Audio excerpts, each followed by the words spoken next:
जय हिंद दोस्तों की खबर सो अपनार माजले आरो एटा नतुन जबर आपडेट লৈ আছো HDFC বেংকৰ ফালৰ পৰা নতুনকৈ পদ মুকলি কৰা হৈছে আৰু ইয়াত কোৱালিফিকেশন কিমান লাগিব কিমান এজ লিমিট লাগিব কিমানটা পোষ্ট আছে ফুল ইনফৰমেশন এই ভিডিওটো মাধ্যমে দিব বিচাৰে যদিহে প্ৰথমবাৰ কাৰণে আমাৰ চেনেলটো লাইছে তেনেহলে চেনেলটো সাবস্ক্ৰাইব কৰি বেল আইকনটো বজাই ল'ব যেতিয়া আমি নতুন ভিডিও আপলোড কৰো আপোনালোকে আগতেকৈ আমাৰ ভিডিও পাবৰ কাৰণে আৰু ভিডিওটো সম্পূৰ্ণলৈ চাব স্কিপ নকৰাকৈ তেতিয়াহে বুজি পাব Organization হৈছে HDFC Bank at post আছে আপোনালোকৰ 11500 প্লাস পোষ্ট আছে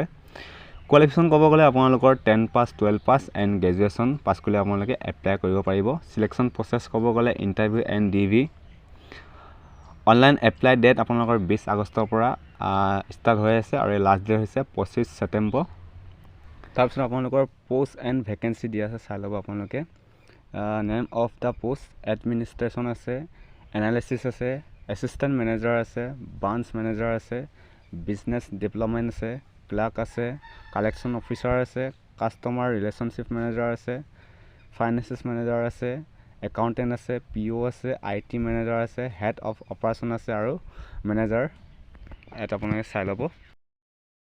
তাৰপিছত আপোনালোকৰ ইয়াত এজ লিমিট দিয়া হৈছে 18 বছৰৰ পৰা যদি আপোনালোকে 40 বছৰ বয়স হৈছে তেনেহলে এই পদবোৰ কাৰণে আপোনালোকে এপ্লাই কৰিব পাৰিব আৰু এডুকেশ্যন কোৱালিফিকেশন ক'ব গ'লে আপোনালোকে 10 পাস 12 পাস আৰু গ্ৰেজুৱেচন যদি পাস কৰিছে তেনে এপ্লাই কৰিব পাৰিব পে স্কেল ক'ব গ'লে আপোনালোকে 24500 ৰ পৰা 68800 ভিতৰত আপোনালোকে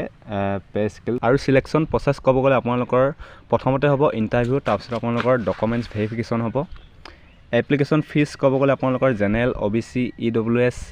SC ST ডেট ক্যান্ডিডেটে কোনো ধৰণৰ এপ্লিকেশন ফিজ দিবৰ দৰকাৰ নাই হু ক্যান এপ্লাই ইন্ডিয়া সকলো ল'ৰা-ছোৱালীয়ে এই পদবোৰ কাৰণে আপোনালোকে এপ্লাই কৰিব পাৰিব যদি আপোনালোকে এই পদবোৰ কাৰণে ইন্টাৰেষ্টিং হয় তেনেহলে এপ্লাই কৰি ল'ব ডেসক্ৰিপচনত লিংকটো দিয়া থাকিব ধুনীয়াকৈ